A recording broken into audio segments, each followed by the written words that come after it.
You need glutes. We're going to be doing squats, glute bridges, or both. Today we're going to be taking a dive into a research paper that's looked at vertical training versus horizontal training. What are the outcomes of that paper? And then how do we take that information and start to pan that into what we actually do as coaches?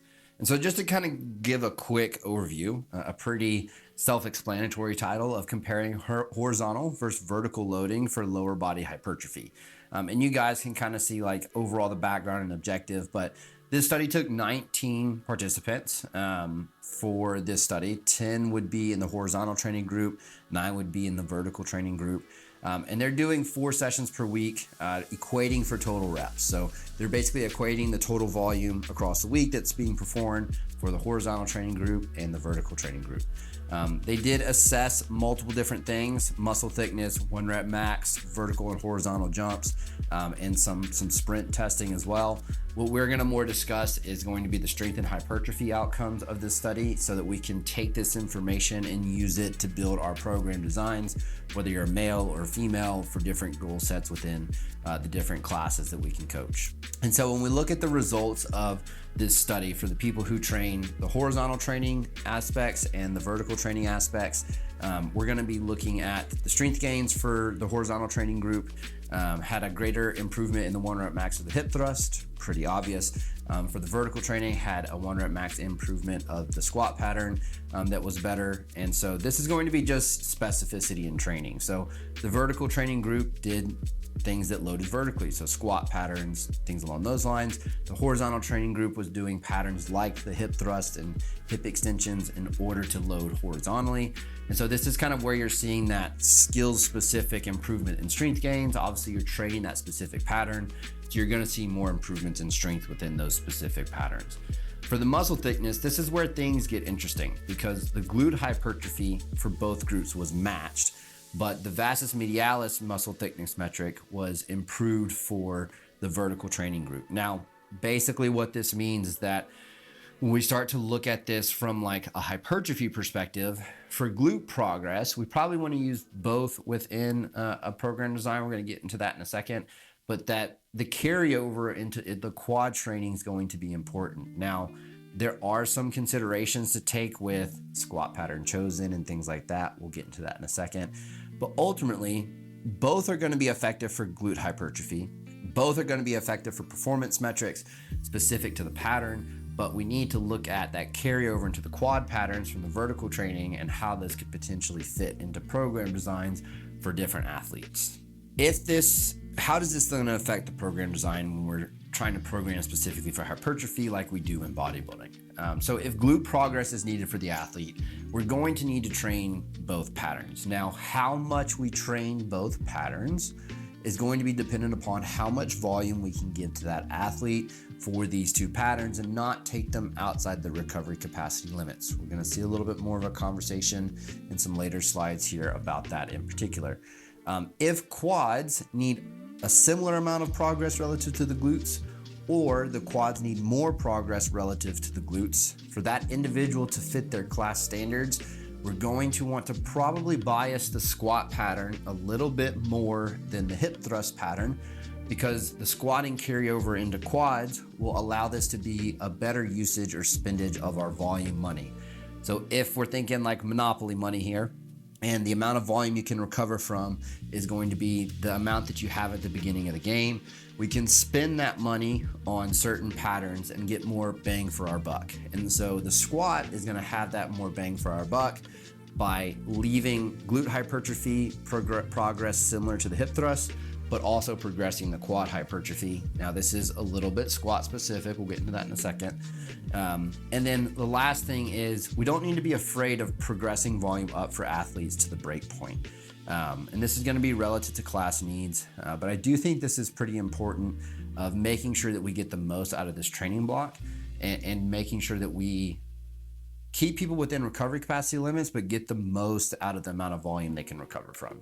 Now, I wanted to go into some program examples so that we can see how this potentially would shift class to class, male to female, and some considerations around both of these. So what I did is I pulled an example of a common split design that you would see in bikini or wellness, Iterations of this are going to be kind of person to person dependent, but just overall generalities of these two classes is you're going to see less total upper body volume. The needs of this class upper body wise are not as great as when we look at other classes like figure WPD.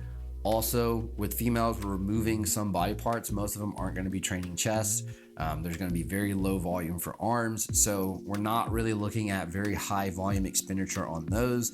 So what that does is this opens the door to train for more lower body adaptations, obviously for wellness and bikini, that being the primary goal of the class and kind of how we would want to set up this program design.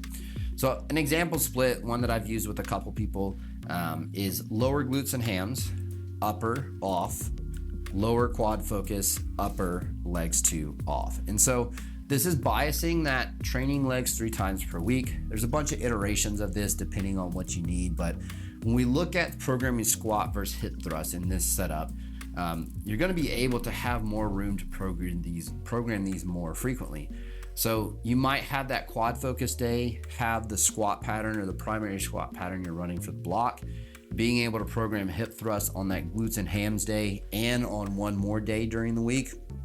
Whether that's the legs 2 day or the quad focus day would depend on how much you put into that legs 2 day and how much you're biasing glute development. But for most athletes, it would be pretty easy to have glutes and hams be a lot of isolated glute work, your hip thrust and some hamstring work.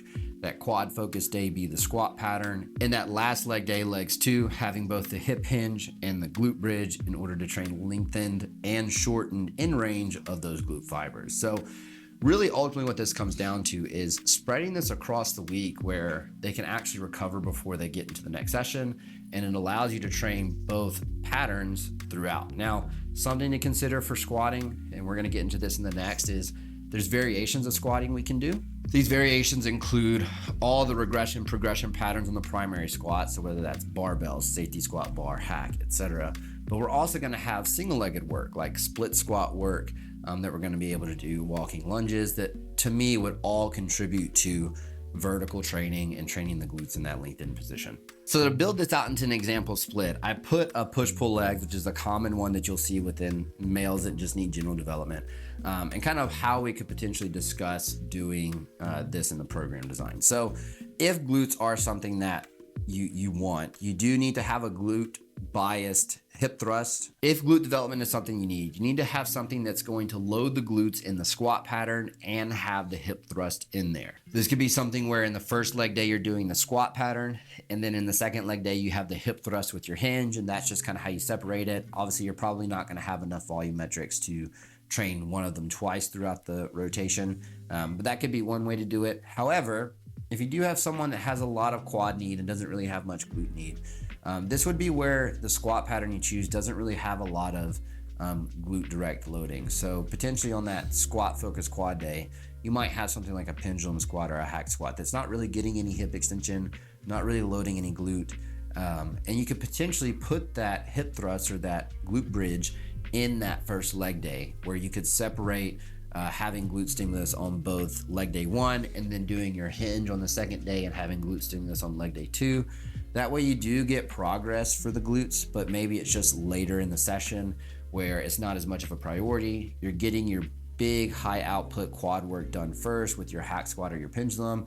You're prioritizing the quad development over the glute development, but you're still training both patterns in order to get some development out of the glutes. Now, if you have so much glute development that more is going to detriment your physique, this is potentially where we have the discussion of not having both patterns. We wouldn't probably put the hip thrust in there because we don't want that isolated direct stimulus towards the glutes, and we would kind of focus on the quad bias patterns.